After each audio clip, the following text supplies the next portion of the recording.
Qiyamətdə bəlli olacaq ki, bax Allah deyəcək, bax bu sənin düzəlməyin üçün idi.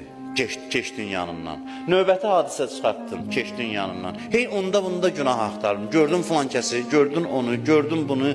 Bir dəfə demədin, gördün məni. Bunlar hamısı sənin üçün idi.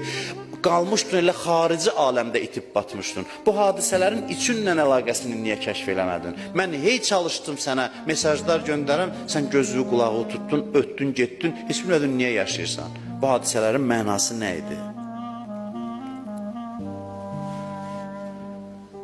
Özü ilə məşğul olan adam dünyadaykən elə qiyamətdəki kimidir. Bir-bir anlayır hər şeyi. Baxır təbəssümlə, hə, bildim bu hardan gəldi. Hər bir hadisəyə belə dodağında təbəssüm yanaşır.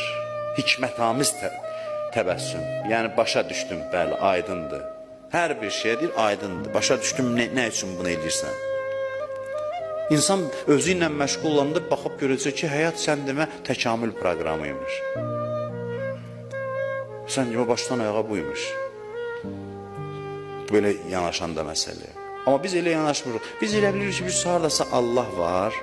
O Allah bizə yol göstərib. Bizim də bir həyatımız var. Hərdən bir o Allah bizim yadımıza düşür. Yox, Allah 24 saat səndən deyilsə, sən Allahı tanımamısan. 24 saat səndəndir. Hər an səndən nəsə söz danışır. Hər dəqiqə səndən nəsə söz danışır. Hamının da başına gələn hadisələr fərqli, öz daxili aləminə uyğun.